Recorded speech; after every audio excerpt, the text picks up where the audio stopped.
আজকে যে বিষয় নিয়ে আলোচনা করব আপনাদের সামনে, বিষয়টা অত্যন্ত গুরুত্বপূর্ণ। সেই বিষয়টা হচ্ছে যে জ্যোতিষশাস্ত্র কতটা সঠিক, এটা নিয়ে আজকে আলোচনা।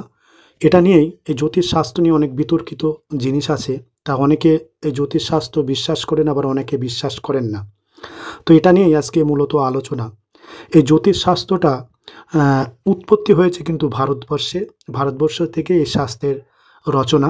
এবং প্রাচীনকালে যে মুনি ঋষিরা ছিলেন তারাই এই শাস্ত্রটা রচনা করেন বর্তমানে।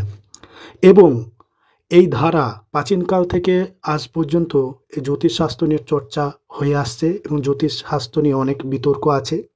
তো অনেকে জ্যোতিষশাস্ত্র বিশ্বাস করেন, অনেকে বিশ্বাস করেন না। তার অনেক কারণও আছে। যারা বিশ্বাস করেন না তার অনেক কারণও আছে কেন তারা বিশ্বাস করেন না। কারণ অনেক জ্যোতিষে আছে যারা ভুলভাল প্রেডিকশন করে, যার জন্য এই শাস্ত্রের অনেক দুর্নাম।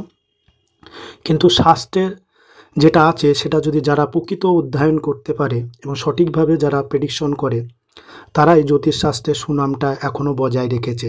কিছু জ্যোতিষ আছে তাদের অজ্ঞানতার জন্যই আজকে এই জ্যোতিষশাস্ত্রের অনেক দুর্নাম।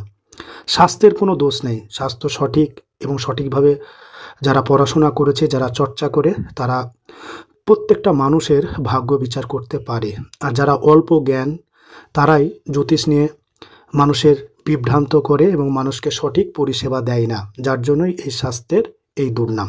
জ্যোতিষশাস্ত্র সঠিক, আপনাদেরকে এতটুকুন আমি বলতে পারি। এই শাস্ত্র যারা অধ্যয়ন করে সঠিকভাবে, তারা সঠিকভাবে মানুষের প্রেডিকশন করতে পারে, মানুষের ভূত ভবিষ্যৎ অতীত সব বলতে পারে, বলা যায়।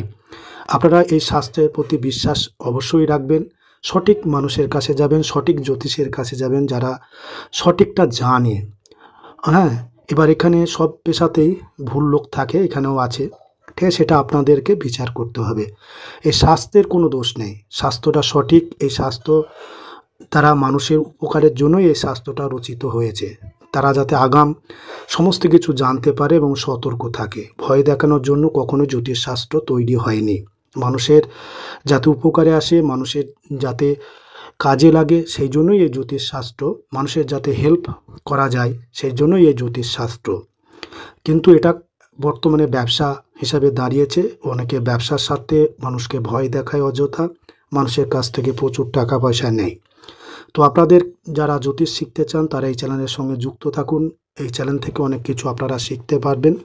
তো এই ধরনের যদি ভিডিও চান তো চ্যানেলটাকে অবশ্যই আপনারা সাবস্ক্রাইব করবেন। সাবস্ক্রাইব করলে চ্যানেলের নতুন ভিডিও আপনারা দেখতে পাবেন। তো আজকে আপনারা শিখলেন কি জ্যোতিষশাস্ত্র সঠিকভাবে বিচার করা যায়, এইটুকুন আপনারা জেনে রাখুন।